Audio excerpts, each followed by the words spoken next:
Bienvenidos a Global Macro en Español, un podcast creado exclusivamente para impactar tu curva de aprendizaje en los mercados de capitales. Traído a ustedes gracias a Kaplan, Battlefield, Ideal Ratings, Kaya y The Hedge Fund Association.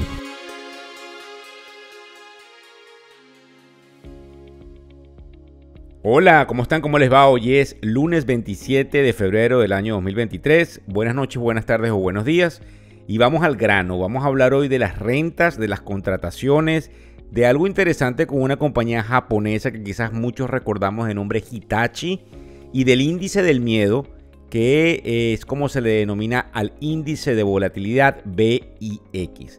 De todos modos, en última hora quisiera poder recordarles que hay algo sucediendo, que es como decimos los catalizadores. Recuérdense, para los que se nos unen en la tribuna, los portafolios de inversión se manejan en el mediano y el largo plazo, haciendo lo que nosotros desde la tribuna predicamos, que es el asset allocation, que fundamentalmente radica en poner ciertas posiciones a funcionar dependiendo de dónde estás en el ciclo económico y hacia dónde pudieses dirigirte dentro de ese ciclo económico. Muy difícil de ejecutar y muy fácil de decir. Sin embargo, existen lo que se llaman los catalizadores, que son esos movimientos bruscos que pueden cambiar ciertas tendencias, pero el mundo se mueve en función de la data, de los datos y de los datos en este tipo de función que radican en la parte económica. Hay rumores de paz, ese es el primer comentario que les tengo de última hora, que pudiesen materializarse producto de la debilitada posición que tiene Rusia y del interés chino de que se acabe con esta guerra que pudiese enturbiar el crecimiento económico que parece volver a tener la economía china.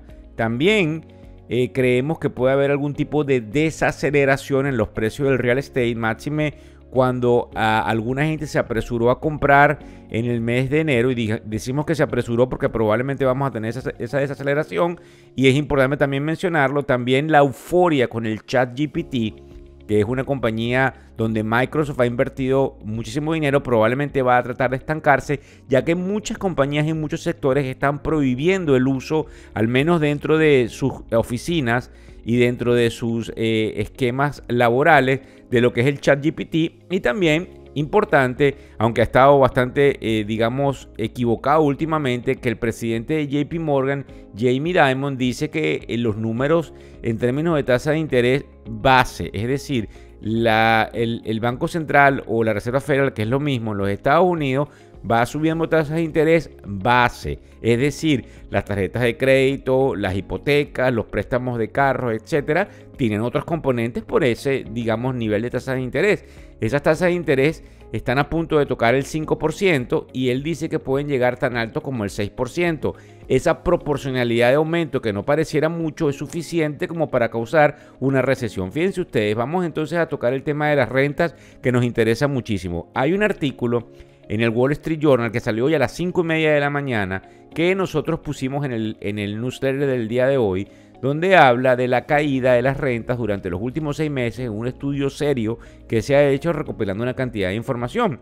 Ellos dicen que probablemente algunos han podido mantener aumentos en las rentas producto del lugar específico donde se encuentran en ciertas ciudades, pero que en las 6 urbes más importantes de los Estados Unidos las rentas han caído. Muchos de los que me escuchan están en la ciudad de Miami, donde sucede un fenómeno bastante interesante de tomar en cuenta por el hecho de la migración de europeos, la migración de americanos del norte y del oeste, y también lo que vemos aquí en la ciudad de Miami, donde yo me encuentro, es una migración de latinoamericanos. Entonces es sumamente importante tomar en cuenta que esto es un fenómeno muy arraigado de la ciudad, no así en otros lugares en los Estados Unidos. Entonces es muy importante observar que pudiese, según ese artículo, venir una oferta más que proporcional. Ellos dicen que desde el año 1986 no hemos tenido tantas ofertas de vivienda para rentas como las que vamos a estar por ver. Eso, indiscutiblemente, dentro de la ley de oferta y demanda, no tengo que explicárselo a ustedes. Entiéndanse que a mayor cantidad de oferta de inmuebles para rentar, probablemente las rentas corrijan, y eso sumado a que algunos dicen que sí, que efectivamente venimos a una corrección importante en el mercado del real estate, que puede durar cierto número de trimestres y que no vamos a ver los crecimientos económicos que vimos en medio de la pandemia, producto de la cantidad de dinero que se echó a la calle y producto de la migración hacia lo que serían los suburbios, ya que la gente podía trabajar remotamente. Eso nos importa muchísimo porque, como yo siempre les vengo diciendo, el proceso del real estate es un proceso que nos toca a todos y es quizás como la alcancía, digamos, el fruto de nuestra riqueza se ve reflejado muchas veces en los activos que se poseen desde el punto de vista de real estate. Y en el caso del segundo rubro que les quiero tocar el día de hoy es el caso de las contrataciones, porque hay dos artículos encontrados. Por ejemplo, uno que dice, o un periodista también muy famoso del Financial Times, que habla, y esto tiene que ver mucho con lo que está sucediendo con los bonos, sobre todo, como decimos, con el general, que para mí es el bono a 10 años, tiene que ver muchísimo con que las compañías pareciera tener la posibilidad de contratar fácilmente empleados. Entonces esto se desmarca de lo que dice el gobierno según cifras gubernamentales. Obviamente el gobierno maneja las cifras gubernamentales de que no existen muchos trabajadores.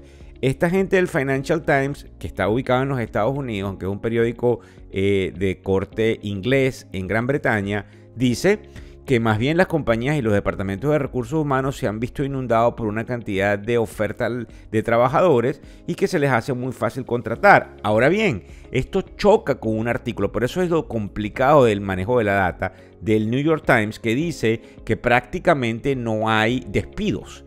Que lo que están observando es que los despidos son focalizados en algunas compañías de tecnología que sobrecontrataron más bien en lo que sería la pandemia y que sencillamente se están estabilizando, pero que no ven mayor cantidad de despidos. Algo que tengo que decirle, tienen razón. Pero justamente es esta la última parte dentro de la cadena de formación económica que pareciera que la Reserva Federal, en su lucha contra la inflación, pudiese estar rompiendo. Rápidamente hay algo que yo les expliqué en algunos podcasts que se llama la curva de Phillips, que dice que a mayor empleo, mayor inflación, y que a mayor desempleo o menos empleo, menor inflación. Eso lo saben quienes manejan obviamente la Reserva Federal. Viendo un mercado un poco robusto, podrían tomar ciertas medidas para desacelerarlo y considerablemente causar lamentablemente un proceso de recesión, al menos de corto o mediano plazo, pero que algunos inclusive llaman que no va a ser de corto y mediano plazo, sino que puede ser algo bastante, digamos, interesante, por ponerle alguna connotación. Nos importa muchísimo porque nos afecta desde el punto de vista de generación de facturación y de la seguridad de nuestros propios empleos. Entonces, la otra cosa que también nos llama la atención es que hay un país apostándole más que proporcional a los Estados Unidos, que tiene su propia crisis interna luego de muchos años de estabilidad, o de ser un país que prácticamente viene en una senda muy balanceada, que es el caso de Japón. Resulta que Hitachi ha venido contratando muchísimo personal que ha salido de las empresas de tecnología con miras a reinventarse dentro de los Estados Unidos, y como tienen una gran cantidad de dinero en Japón, están en la mira de hacer adquisiciones y volver a poner esa marca en ciertos lugares importantes, de los cuales ellos ya tenían en la década del 70 y la década del 80. Por último, eso es interesante por el hecho de que Japón apunta a los Estados Unidos. Entonces, todo lo que yo les estoy diciendo tiene un gran contenido de confusión, porque mientras nosotros rompemos el tema inflacionario, podemos caer en una recesión. Hay otros que apuestan a que la recesión sea de muy corta data, como es el caso de Hitachi, porque probablemente vale la pena comprar ahora, aunque pudiésemos tener precios digamos más abajo durante las próximas semanas. En el caso del VIX, importante porque mide lo que se llama el índice de la volatilidad, y nosotros pusimos ahí en ese artículo que van a ver ustedes en todas las redes sociales el hecho de que al hacer un análisis de los manejadores de fondo, muchos le están apostando a un crecimiento de esa variable que se llama el VIX. ¿Qué significa esto? Para que los entiendan todos. Cuando a mí me crece la volatilidad, normalmente hay una caída en el mercado. Si yo le estoy apostando como manejador de dinero a que la volatilidad va a crecer, ya yo me estoy preparando para una caída en el mercado. Lo importante es que estos niveles de cobertura, que es como se llaman, no se veían desde marzo del 2020. Entonces es interesante que hay una gran cantidad de personas preparándose para esto, pero que en su defecto de vender las acciones como necesitan hacer lo que se llama cobertura, venden, digamos, derivados subyacentes. Les pongo un ejemplo rápido. Si yo tengo un portafolio de 1, 2 o 3 millones de dólares, donde yo, como cualquier persona que está manejando portafolio, espero que esto crezca en el futuro, la manera de cubrirme ante una caída eventual es tratando de hacer algunas colateralizaciones en otros instrumentos. Es decir, yo voy a tratar de poner otros instrumentos que se benefician de una baja, como es el caso del VIX, que sube mientras mi portafolio cae, aunque yo estoy pues de una u otra forma entrampado dentro de ese portafolio con unas pérdidas que se llaman pérdidas no realizadas porque los precios están cayendo, pero la ganancia que yo tengo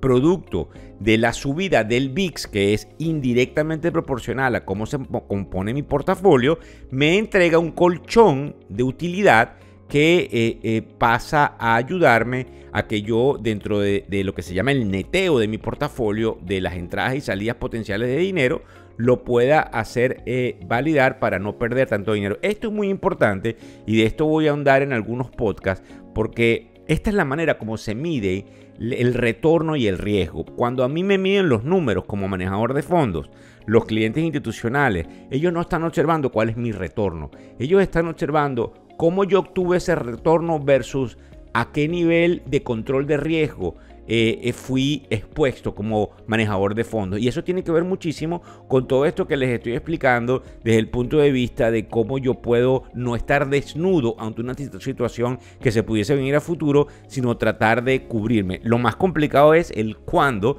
y entonces lo que nos llama la atención de esto que les estoy explicando es muchas veces el hecho de que muchos muy inteligentes están apostando a una caída. Antes de culminar, les debo recordar lo que probablemente puede estar sucediendo durante los próximos días. El presidente de la Reserva, el día 7 de marzo, él va a, a testificar en el Congreso. Eso es la semana que viene, el martes. Luego tenemos el número de lo que sería el Jobs Report de febrero, que nos sale en este caso el 10 de marzo. Tenemos el CPI, que es el Consumer Price Index, que es el índice de precio al consumidor, que nos sale el 14 de marzo, y el 22 de marzo tenemos la respuesta que la Reserva Federal podría dar a todo este cúmulo de data inflacionaria importante que se vio al menos en el mes de enero. No sabemos el mes de febrero hasta que no sepamos indudablemente el número del desempleo el 10 y el número de la inflación el 14. Así que eso es muy interesante. Los mercados, para que ustedes tengan una idea, el día de hoy han estado un poco al alza, pero son ahora las 11:47 de la mañana hora del este de los Estados Unidos y los mercados han recogido esas subidas. Por eso es muy interesante observar eso que les estoy contando yo del índice de volatilidad del VIX, porque en la medida en que esto de verdad pudiese despegarse, está en los niveles del 21%, es como se mide ese índice. En la medida en que este índice pudiese despegarse, es cuando nosotros podemos ver algunos cambios importantes en el mercado que definitivamente está en un estado muy importante de confusión, porque como también les pusimos en el newsletter de hoy, pareciera que la economía no está tan robusta como parece. Les conté lo de las rentas, les conté indudablemente que la gente, hay un exceso probablemente de trabajadores, a diferenciación de lo que dice el gobierno, así que esos son algunos vestigios de que pudiésemos caer en un tema de recesión. Muchas gracias por compartir, por seguirnos. Antes de irme, es interesante que las criptomonedas están, en el caso del Bitcoin, en el 23.000, y que, como digo yo, el general, que es el bono a 10 años, está paradito ahí a 3.92%, muy peligroso, porque ponerse por encima del 4% es cuando definitivamente nos denota que la inflación no haya sido controlada. Así que es muy interesante lo que puede pasar en términos de ese bono a 10 años y de tratar de prestarle atención a todo lo que no solamente nosotros hacemos de la tribuna, sino que muchos periodistas